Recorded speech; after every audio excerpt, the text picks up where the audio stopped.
So Brett, it's really good to sit and talk with you.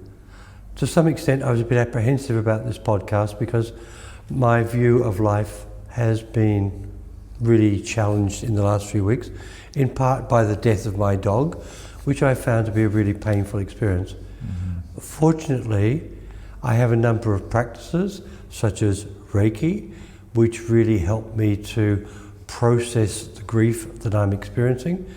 And I also have a basic foundation around how to live a holistic life, which enables me to really reconfigure my life and to figure out, okay, where do I want to go from here?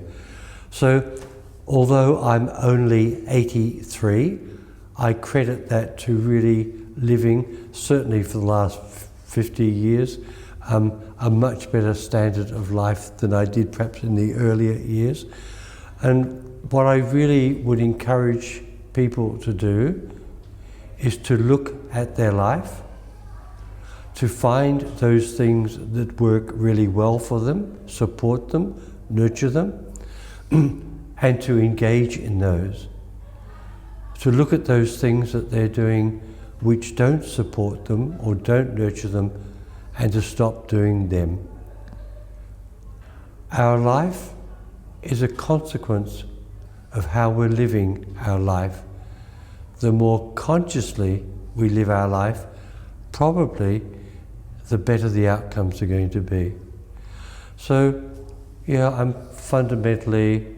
feel really focused and centered. I have a pathway forward in my life. Yeah, that really works for me. Again. And you.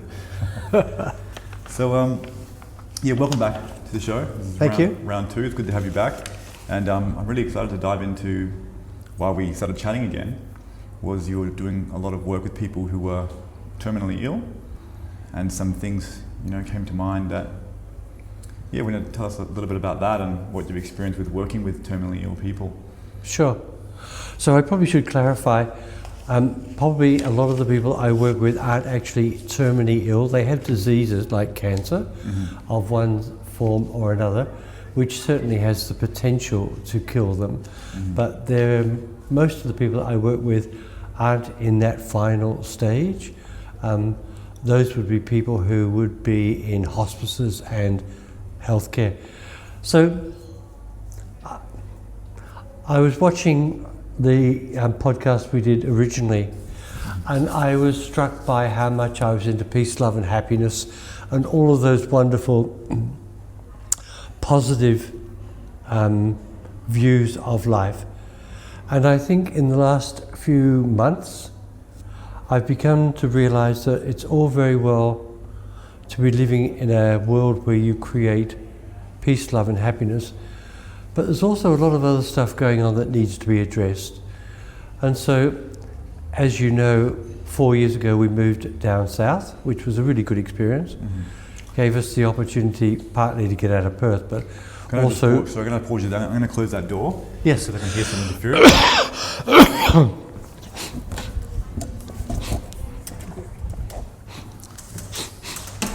That might disrupt some stuff. We'll just kick off where we left off. Let's move that. There we go. Yeah, so you've... So moving down south gave us the opportunity to refresh our lives and to begin to create what is really basically a very similar life that we had in Perth, but to be able to do it from fresh surroundings, fresh people, fresh environment. So last year I began working with one of the cancer groups, providing treatments to their clients. And at the end of the first 6 months or so, the organizer asked me, was I enjoying working with this group of people? And I said no. And she was a bit surprised and asked me why. And I said, I feel like someone who's wandering through Gaza, giving out lollipops. It's like I'm giving these little treats to people whose lives are destroyed. They're trashed. They're living in the debris of their life. And when I asked about the the organisation, I asked them, you know, what counselling or how do you get to talk to people? And what became really clear to me is an observation that I've made for some time. Most people have no idea how to construct a holistic life. And for me, that's based around this view of the 4 foundations of life: your physical, your emotional, your mental, and your spiritual. And the clear understanding that, a bit like having a 4-cylinder car, you've got to be firing on all 4 cylinders. If your car's only running on 2 or 2.5 cylinders, obviously you're not going to get very good performance out of it. And so what I saw were so many of the people that I was working with who I would judge were not living their lives very holistically, and in fact were really struggling with the life that they had constructed for themselves, often resulting in a life-threatening illness like cancer. And it's become really clear to me, most people have no idea how to construct a good life.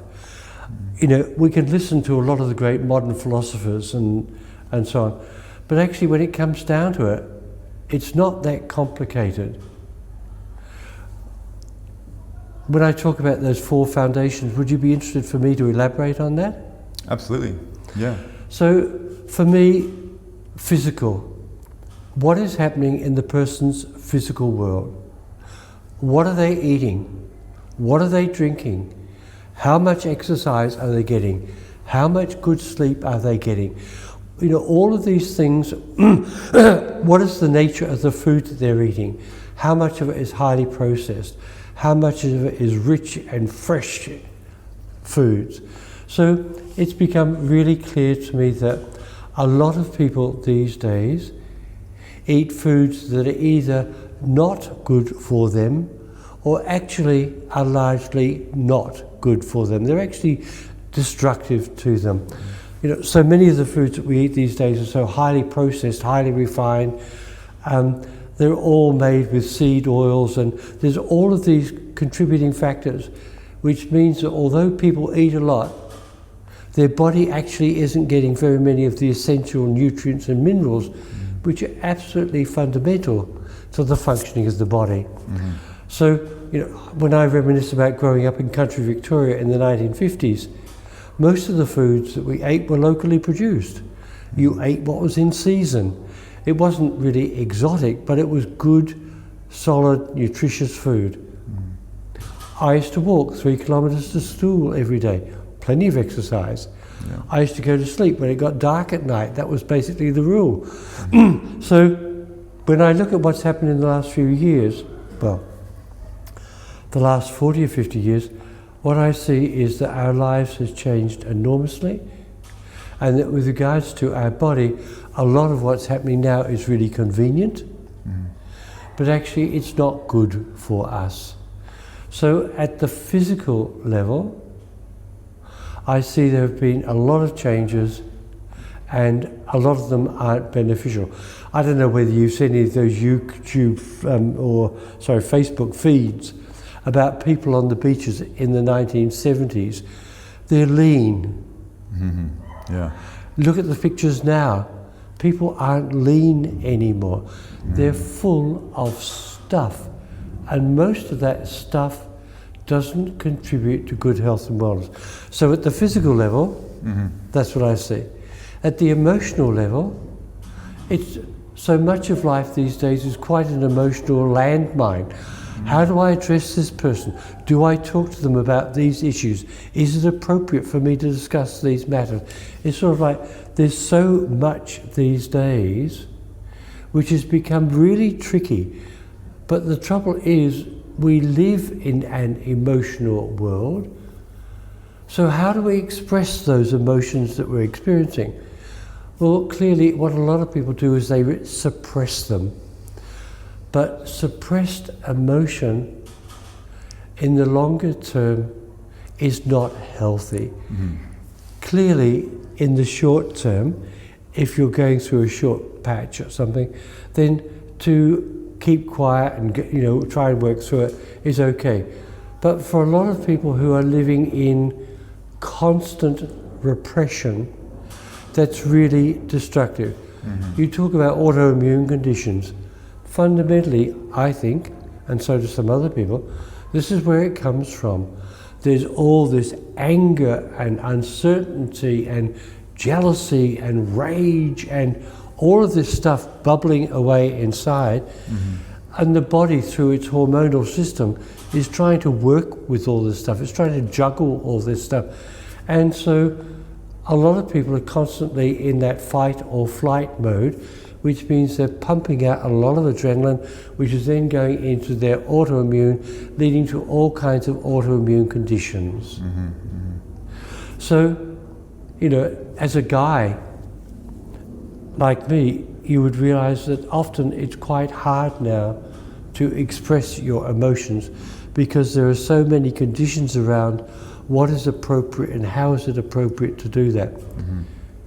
I've often said, when I was growing up in country Victoria and I was really upset with my dad, I'd get the axe. Mm-hmm. I'd go and chop wood for a half an hour. It was a really healthy way to expend the energy that I felt in that situation. Mm-hmm. But what do you do these days? Maybe you buy a punching bag and you punch the living daylights out of the punching bag. But it's actually become quite a lot more difficult. So physical, emotional, mental, everything is changing. Our entire world landscape is changing. And we're constantly having to refocus and adjust what we thought and what we believed and how we experienced our world. Because if we don't, we end up a bit like my old computer, which is actually no longer able to be updated. It's out of date, it's not working, and it's not going to work. So I'm faced with the situation, okay, well technology, it's a bit of a problem, but I can replace it. So how much of my belief systems do I need to replace? Quite a lot, because a lot of what I was taught, a lot of what I experienced is no longer appropriate, it's out of date. And so I see that I'm having to constantly update my mental processes. And finally, spiritually, what is it that gives me a sense of myself and a sense of connection to nature and to the universe? And it's really clear that for a lot of people, they hardly ever interact very much with the natural world. Mm-hmm. And when they do, it's sort of like, damn, this is so good. Why don't I do this more often? It's a bit like you. Mm-hmm. You've moved to Mandurah. Okay, it's only on the outskirts of town, but it is a step away from this incredible but really overwhelmingly busy life environment. So what I see is that many people maybe are really good at some aspects of their lives. Oh, I'm into yoga. I do yoga every day. I go to meditation retreats as often as I can. I've really got that part of my life sorted out.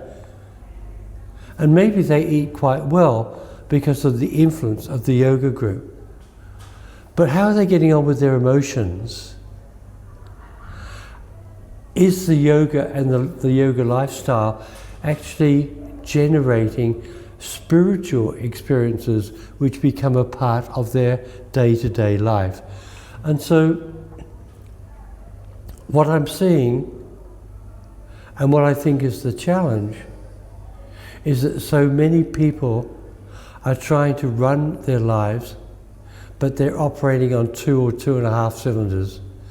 And they wonder, firstly, why they're not getting very good performance, and secondly, why they're not excited and fulfilled and wanting to go forward in their lives. I suppose there's not many tools out there that integrate all four, if that makes sense. And that's part of the that's part of the drama, really, that we're living in an age which really comes into the second part of what I wanted to talk about, vulture capitalism. We're living in an age where everything is a product, and everything is a product to be sold, refined, improved, and then sold again. And so we're living in this constant struggle of trying to live a holistic life, but actually we're not getting any instruction. As I said, the organizer of the cancer centre asked me, was I enjoying it? And I said, no. And she said, why? And I said, because when I asked these people, tell me, how do you live your life?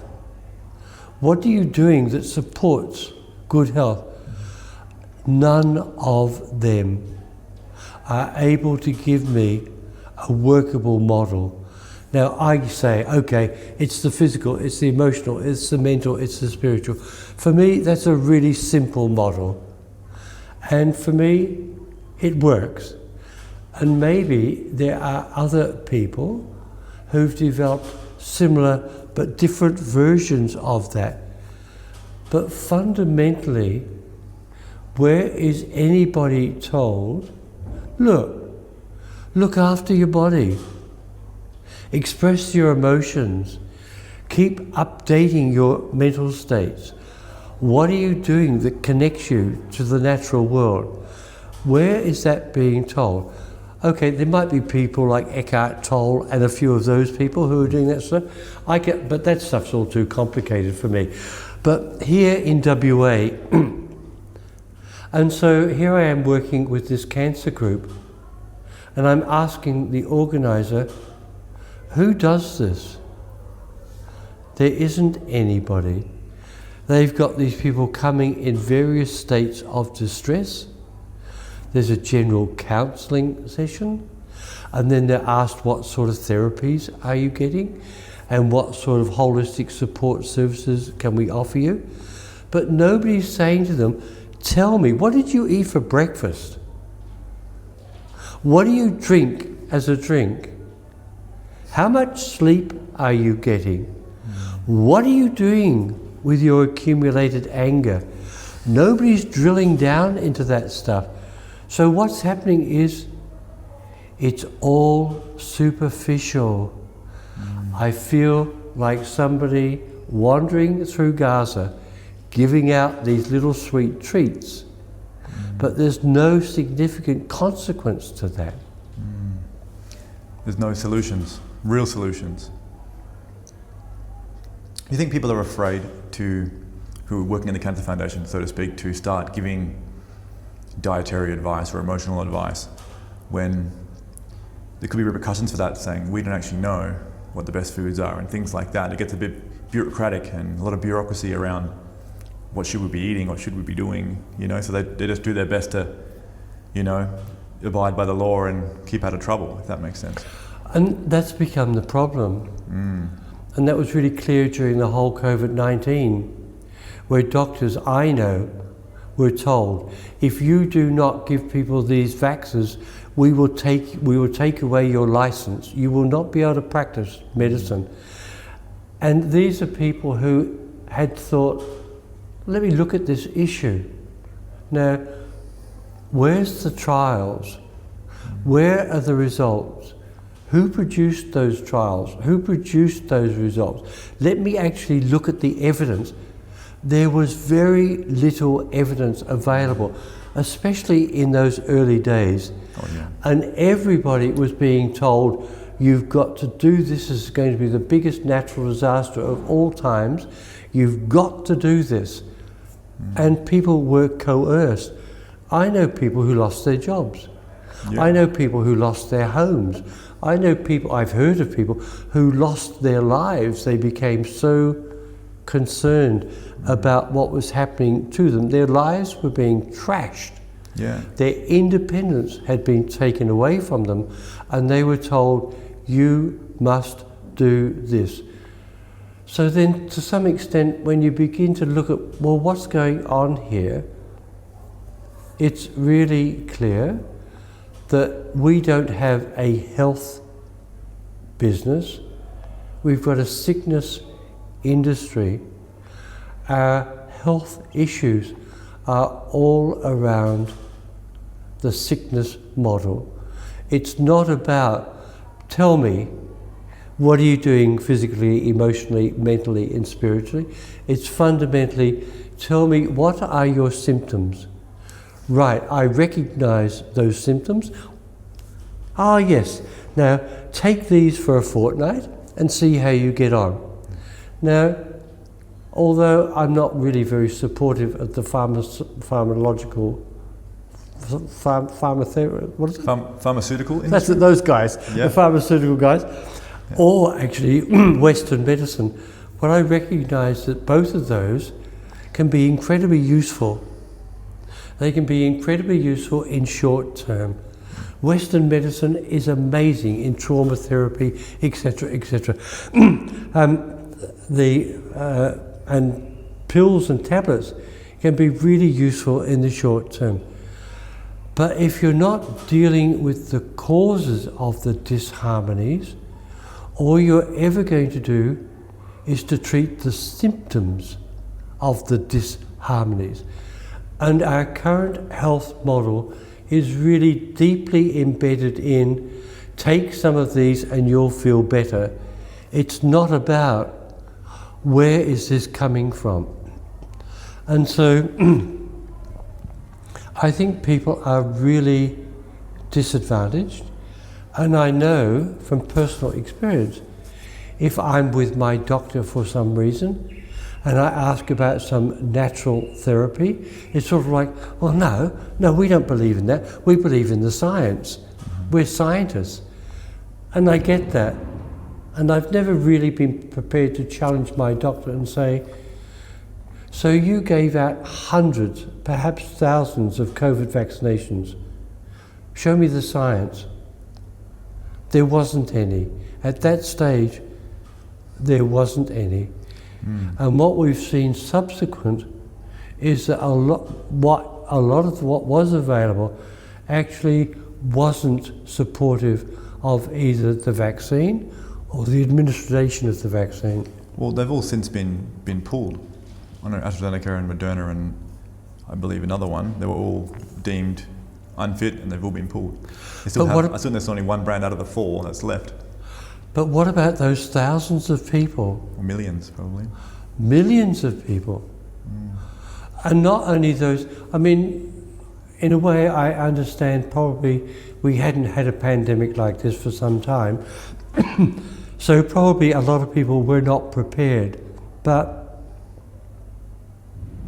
where was the evidence to support what we did? And now to be reviewing and saying, well, actually, there are a lot more people harmed by the vaccines. Look at all these people who are dying. There's a new level of death, sudden death. Young people too, very young. Well, because they're the ones who are suffering from heart conditions related to, and it was entirely predictable when they've run more sustained trials. What they're seeing is, this is one of the likely outcomes of this. This wasn't just a vaccine of that we were accustomed to. This was actually gene-altering therapy. It had never been done before. And so technically it's not a vaccine at all. Sorry? No. Technically it's not a vaccine. No, it's a genetic modification. Yeah. And we don't know the consequences of that. Still don't. And so I think for a lot of people, one of the things that perhaps has been the benefit of this is, I think, in Australia, where we have lived really as the lucky country, and we haven't been really deeply involved in so many of the world issues, I think our illusions have been shattered. to lead into vulture capitalism. I believe in the early 1970s, and I don't know where it came from, but my guess is America. State governments around Australia were being told, why do you employ so many civil servants? Why do you run so many organisations? Wouldn't it be much more efficient to sell those organisations, and then those organisations can be handled in the private market, and the private market will be so much more efficient, so much more effective. And so organisations like Telstra got sold off, I don't know, probably for some measly amount, maybe $6 billion or something. And so many of the technicians got sacked or made redundant. And then what happened? Well, there was nobody servicing the Telstra equipment. So then what began to happen? There were all kinds of problems. And so what seemed like a really good idea, short-term benefit, actually turned out to be long-term pain. And who were the only people who benefited from that? Well, they were typically the vulture capitalists who bought the organisations and then dumped all the non-productive parts and then took all the funds out of what was productive. And so what we've ended up with was a whole lot of what used to be state-run organisations who are now being run by capitalists whose only concern is the amount of profit they can make. And as soon as you challenge any of those organisations, oh no mate, it's not about that, it's about the benefit to the shareholders. Well, of course, in part, it's about a benefit to the shareholders. But who gains the maximum benefit? The board and the CEO through their productivity gains. And so we've got these people who are running these organisations who are making literally millions of dollars in salaries and commissions and benefits. I was interested and I asked AI a couple of days ago. It used to be that 10% of the world's wealth, that a half of the world's wealth was owned by 10% of the world's population. I said, AI, what's the current response? And AI said, between 46 and 48% of the world's wealth is now held by 1% of the population. Now, what does that mean? It means that there is a very small number of people who are enormously wealthy. And it also means that there's a lot of people who are now really struggling to live. You know, when we used to hear about in America the working poor, people who had 2 jobs and still couldn't afford a home. And now, I asked AI, how many without houses, homeless people are there in Western Australia? AI said, best estimate 10,000. There are 10,000 people who to some extent or another are homeless. Now, how could it be in one of the richest states in Australia that we could have 10,000 people who are struggling? And it's because our whole system has been captured by these vulture capitalists who, through their influence, have been able to basically control our entire political system. Yep, I heard the other day that Perth is a giant quarry and all the people are in the way. That's what it seems like. But we're one of the most richest countries in the world, the richest state in the country, and our banks are the most profitable in the world with the smallest population. So I asked this a few weeks ago, I said, AI, tell me, how much profit did the 4 major banks make 15 years ago? And the combined profit was $10 billion, which even at that time seemed like a lot of money. You know, we sold banks for $6 billion, and within a few years they're making billions. So I asked, so what is it now? Commonwealth Bank is making $10 billion a year in profits. The amounts of profits that the banks are making is incredible. Now, where's that coming from? They're not making, they don't have a photocopier out the back of the bank printing off money. It's coming from the fees and the charges. And who are paying all of those fees and charges? The mums and dads or small business owners who are trying to work as effectively as they can, but interest rates are going up, mortgage payments are going up, food prices are going up, everything is going up. And this really leads into what is clearly really poor governance. And I think it would be true to say that Australians have really been dudded at the federal government level and the state government level for quite a while. We haven't had governments that are really concerned about the welfare of the individual people. There's a lot of huff and puff. Oh, the banks have been overcharging people. Let's have a royal commission. We'll appoint some eminent person, and in 3 years and 25 or $250 million later, they'll come out with a 2-kilo report which will have hundreds of recommendations, and we'll all go, ah, yes, this is really good. We really understand. And maybe a few of those recommendations will be funded for a year or two, and then it will just all go to nothing. Well, I was a part of a class action against ANZ just recently. Great. Because they were pinned with, I think, overcharging and weird practices. Not weird, but not discriminatory, but I think there were practices that weren't ethical, essentially, with their credit cards and things like that. So the class action went for about 2 or 3 years with the big law firm, this and that. And I think everyone got $9 or something at the end of it. And how much did the lawyers get? Oh, probably millions, if not tens of millions. But what a waste of time. Exactly, You know and what I mean? especially as the ANZ were one of those banks included in the Bank Royal Commission. In other words, what did they learn from the Bank Royal Commission? In practice, maybe a bit of around the edges, but in terms of, unconscionable conduct?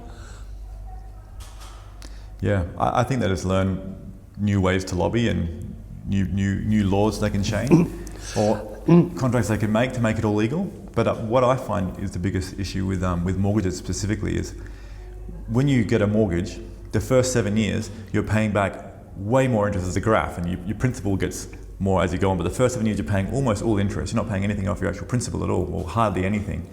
And I'm like, how is that actually legal? Because in those first 7 years are the most important years for you to get equity and move on and that sort of thing. But if you're just paying interest, no principal, that should be completely illegal. But there's no governance to step in and say that's not ethical. They just don't do anything. Like you said, they've just been either controlled by the banks or the Fed or China, who knows? Or by the inaction, really, of our governments. I asked, once again, AI, how many federal politicians do we have? And it said 226. I said, how many lobbyists are there? 727 lobbyists who are actively working in Parliament, and there are 24,000 registered lobbyists in Australia. So you've got these, and obviously a lot of them would be really good, well-meaning people who've got some particular vested interest, who want to bring that to the attention of the government. But it's really clear that as people, we hardly actually get any representation. Down in Geograph Bay, there's a proposal to build a wind farm. So they're going to build this wind farm 30 kilometres off the coast, right in the path of our main whales. They're going to build these huge things made of concrete out in the middle of the bay. And so I was interested that last year the Minister for Renewable Development came to Western Australia. He flew into the Busselton airport in a private jet. He jumped into a car and came up to some high-powered meeting in Bunbury. He spent whatever time it was talking to whoever it was, jumped into his car, went back to Bustle and flew back to Perth. Flew back east. Probably when he got home that night, he took out the application form and went through community consultation, tick. Now, when was the last opportunity that you had to sit down and talk with a politician about some issue that was pertinent to you? Never. It doesn't happen anymore. All of this stuff is going on in really closed circles, and it means that there's no sense of participation or involvement. And so all you end up with are angry, disempowered people. And we can see in other parts of the world, in the Middle East, in America, in South America, at some point the people say, we've had enough. And then there's all kinds of social discord. Mm-hmm. Yeah, and not only that, I think when people do get organised and start speaking about it, as a people, as a collective, as a union, they change the laws with social media. So if you say this or this, your video gets banned or taken down or whatever. I had a lot of videos taken down. They weren't even going viral, they were just getting a few hundred, few thousand views, and they were just, your video's been deleted, it didn't go with our guidelines because we happened to mention the word vaccine and COVID. So you're at an unfair advantage already because you can't even voice your opinion without being shut down. And there was a COVID, not a riot, it was a protest that was organised. But all the speakers at the protest, in my opinion, not all of them, but most of them, didn't offer any solutions. No. Didn't have any education. They were simply just complaining, essentially. And I knew people who were actually lawyers, who actually could make change, who could give you solutions, who could voice and represent you, either as a class action or getting involved with Parliament, but there was actually no solutions given. And I thought whoever organised this was in on that because they didn't want people to have the real solutions. They just wanted them to complain and whine and dance and sing and whatever they do, but without actually offering a chance to get organised. Because in a protest like that, that's an opportunity where someone who's an actual leader in the community to step up and be like, this is what we can do, let's do it together. I'm sure if you can get, a few thousand signatures, a few thousand people to actually go to Parliament, it'd actually make a difference. But walking around the streets waving flags is essential. It's just like handing out lollipops again. And which so is sad. That's what we're seeing. There are all of these distractions. Mm-hmm. As soon as some issue begins to build, distract the people. Oh, look over here. Mm-hmm, mm-hmm. So the focus is taken off this and over here. And I know probably if we were to be talking like this 5 years ago, if we were talking like this 5 years ago, a lot of people would say, oh, you're conspiracy theorists. You're saying there are all of these things going on. You're really weird. You're down the rabbit hole. All of that derogatory sort of talk. Yeah. But actually, the more you look into what has happened, and the more you look into what is happening, the more you've realized we are being controlled, we are being manipulated, we are being repressed. Look at our news media these days. I used to enjoy reading the local West. Actually, when I grew up in country Victoria in the 1950s, we used to use the paper as toilet paper. You tore it up into little strips and you used it. You wouldn't use the local papers for that anymore. You wouldn't do it. It's become so bad. There are these few people who actually have enormous influence both in the printed and in the electric media. We're basically powerless.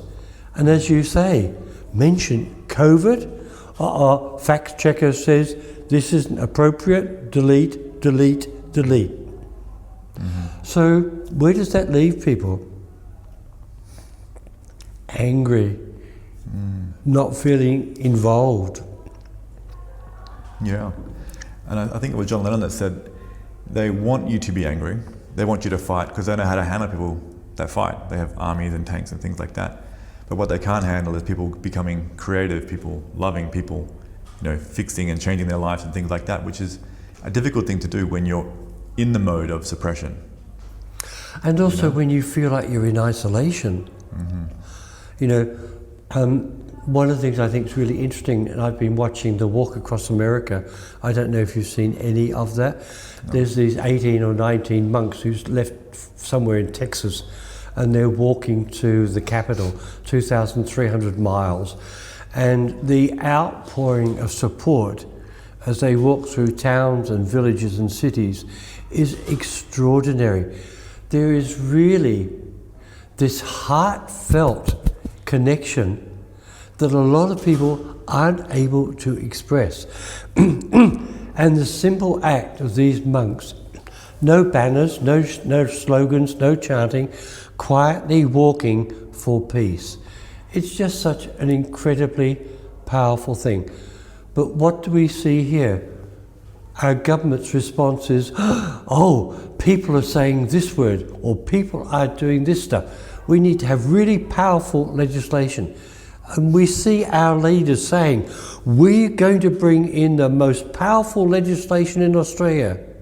We're going to bring in some of the most powerful legislation in the world.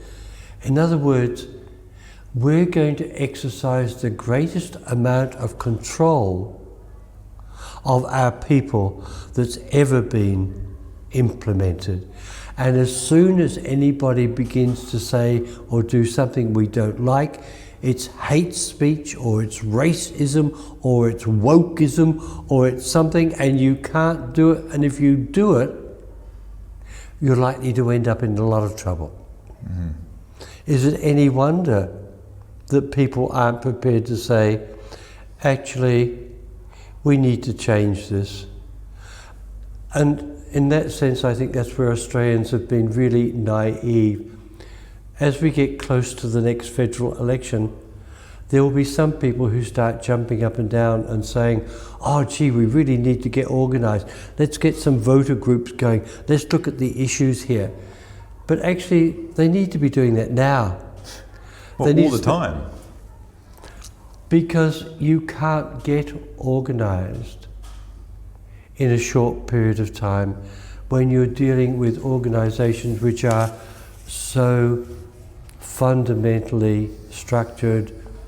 You're basically wasting your time. Yeah, well, I mean, I'm still quite young, but I've seen many elections, and I've seen all politicians throughout these speeches and promises and great speeches, and when they get in, all of a sudden, oh, the previous party did this and that, and it's the blame game. But it gets to a certain point, is why would you vote anymore? Yeah. Because you've seen it 20, 30, 40, 50 times before. Yeah. Why do you think it's going to be different now? Like a lot of the Trump supporters. Yeah. They think he's going to be different from Bill Clinton, George Bush, and all these different people because he was a businessman or whatever. But what makes people believe that anything is going to be different when he's in the same party with the same control groups? It's like, do people actually learn, or do they every 4 years we seem to forget and we have hope again? It's quite interesting how distractible and how much amnesia we face as a collective. I do think we're fundamentally optimistic. I do think fundamentally we believe in the goodness of other people. Mm-hmm. It's just that the way that it's organised at this time, that's not being developed. I had a really interesting experience last year. I went to Tibet for my third trip to Tibet. And I was there 40 years ago when it was really still this Shangri-La in the Himalayan mountains, and it was a really wonderful spiritual experience. I went 10 years ago, and I was really surprised by the changes. And I've just been last year, and I am stunned by what China has accomplished in 40 years.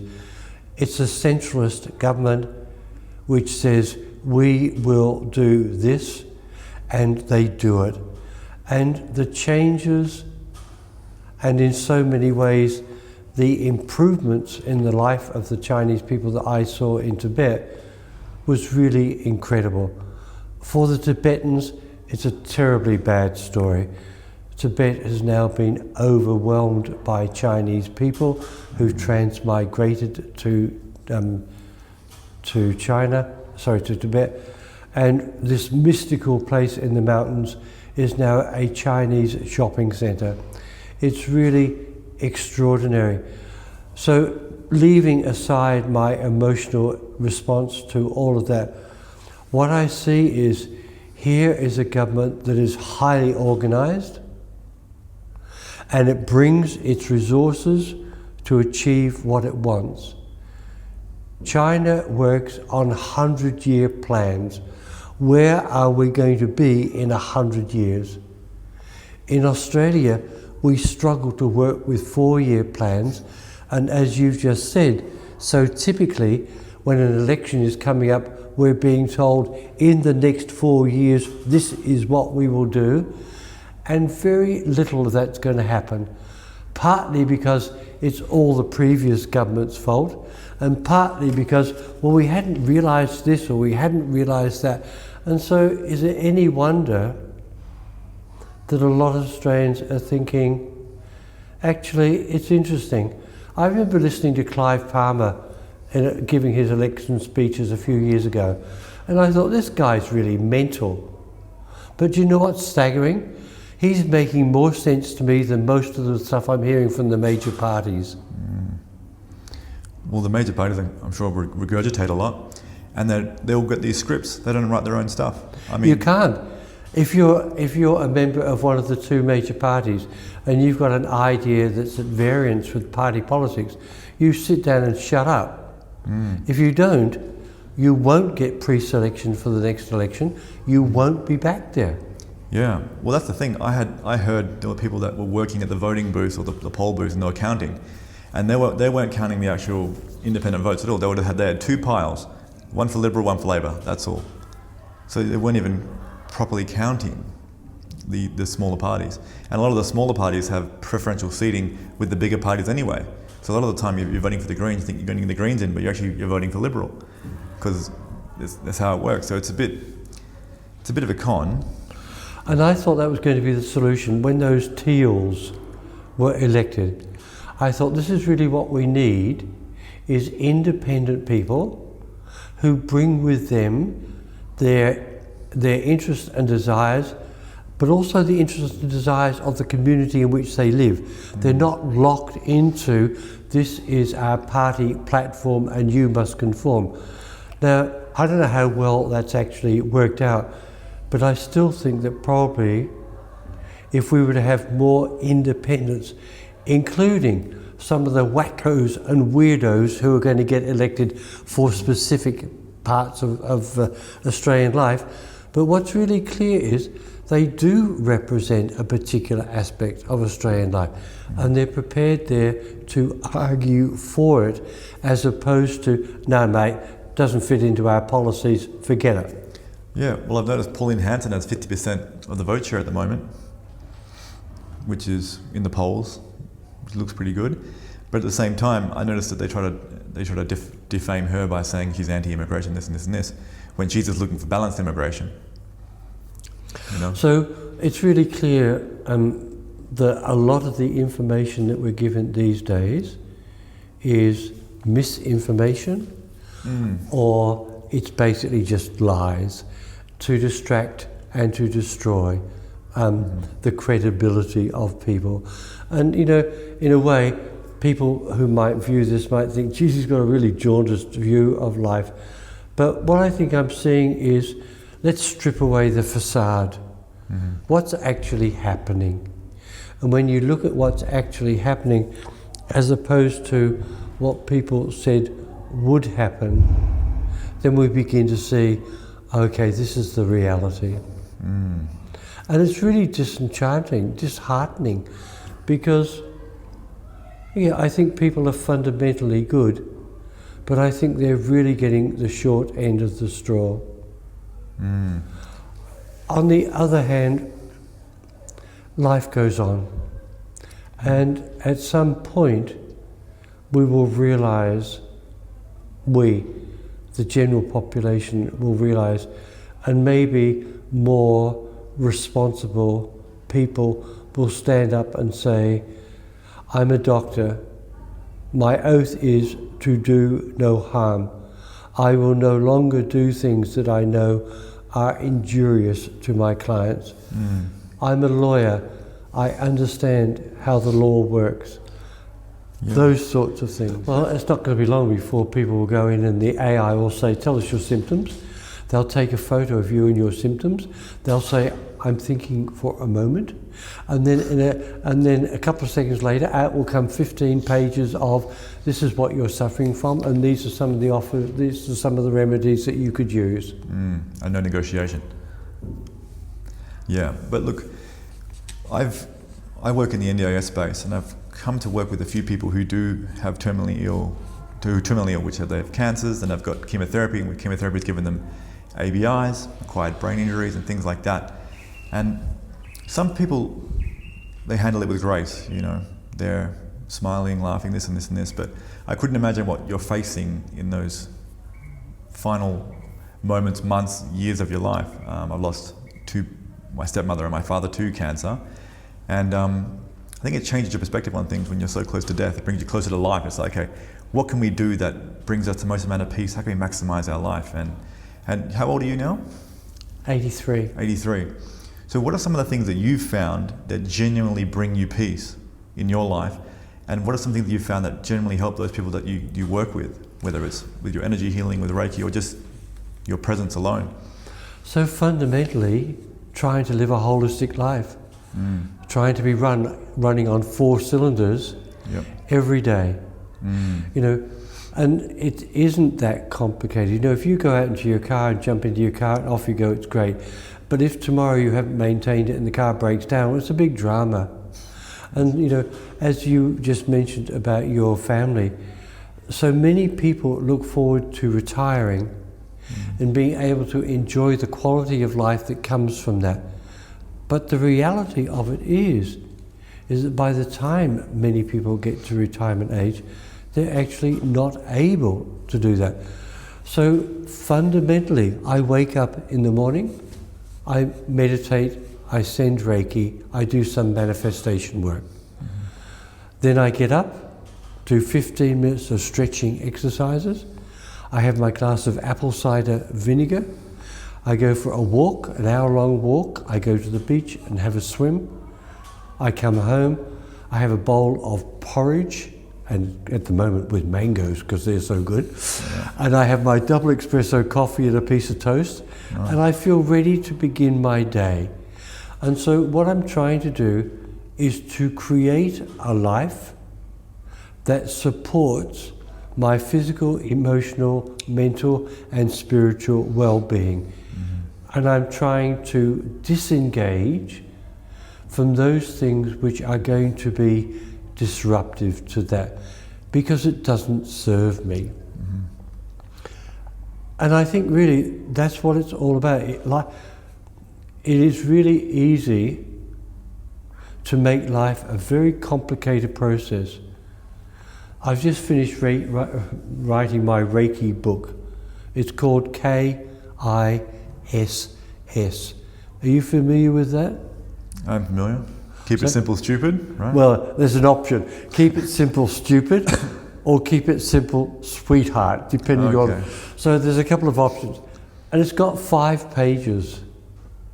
And it's got one statement on each of those 5 pages. Life isn't complicated. We're constantly told we need more and we need this and we've got to do that. And there's all of the stuff that we're constantly being told. But actually, that doesn't necessarily lead to a sense of contentment. Reiki was founded by Mikao Usui, who in the latter stages of his life was looking for this state of oneness, feeling at one with himself, feeling at one with his world. And it was only when he went and sat on a mountain and meditated for 21 days that he had this energy experience which gave him the sense of being at one with himself, being at one with the world. And really, that's what I'm aiming for. I'm not trying to do it 100%, because living life 100% is too difficult. But I certainly want to be giving it my best shot. And one of the reasons for that is that later this year, I want to go back to Nepal and go trekking. And maybe in a couple of years' time, I want to go to Spain and walk through the Pyrenees Mountains. And maybe in a few years' time, I want to take some gentle walks through the Scottish Highlands. I want to be living my life. I don't want to be sitting in some wheelchair watching Home and Away on daytime TV for the last 5 years of my life. So what I recognize is the time and the energy that I'm investing in my holistic life now is going to give me the dividends of the best life possible for me. I know there's a misconception and there's a fear of aging and growing old. A lot of people say, oh, look, if I want to live to 80, but I want to be mobile, or if I'm a vegetable, pull the plug, and that sort of thing. People generally believe that when you get older, you're going to get sick, you're going to be bedridden, and a lot of people do, unfortunately. When you're 50, your life is over. It's all downhill from there. I mean, this is what I hear. Yeah. When you're 50, life's over. It's all downhill from here. It's a curse, isn't it? Well, what you believe is what you create. Mm-hmm. So if that's what you're putting your energy into, that's what you manifest. Mm-hmm. Mm-hmm. As opposed to, hey, life is a beautiful thing and it's a finite experience. I'm not living my life because I'm afraid that one of the days I'm going to die. Mm-hmm. I'm living my life because I know it's an experience to be lived. The mindset shift. Yeah, well, I hope there's more positive role models who are getting in the old ages, 70, 80, 90. My grandfather's 92 and he still lives by himself. He still walks every day. He gets in arguments with his neighbours, but besides that, he has to vent his frustration somewhere. He's doing pretty well. So, how often does he go down to eat fast foods? No, not at all. No fast food. And I mean, this is the sort of thing, this is the world that we're living in, mm-hmm.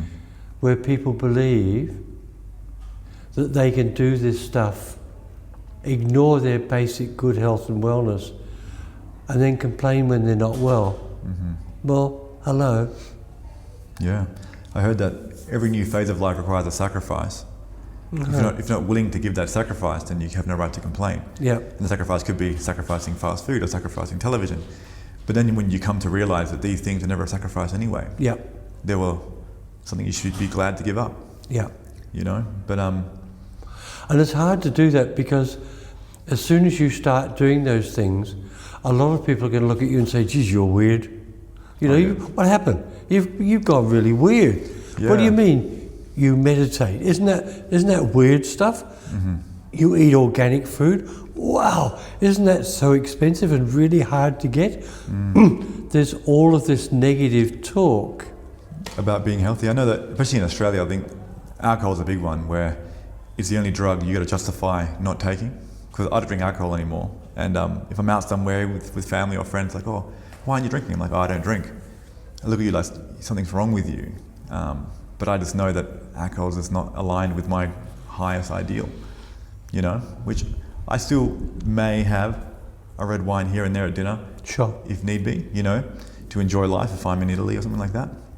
But I think drinking every day is just another form of suppression in some form. Absolutely. Absolutely. It's a drug. Yeah, and it suppresses. Yeah. Quite a few years ago, I realized I didn't need drugs or alcohol to be happy. Happiness is an inner state. You create it and you can live it. You don't need these other things. As you say, you go to Italy, you have a glass of red wine with your lunch, no problem. Come home and you're having 1 or 2 bottles every night, that's a different story. Absolutely. Perfect. I think we'll leave it there. Hour and 10, works good. Hey, thanks again. You're really welcome.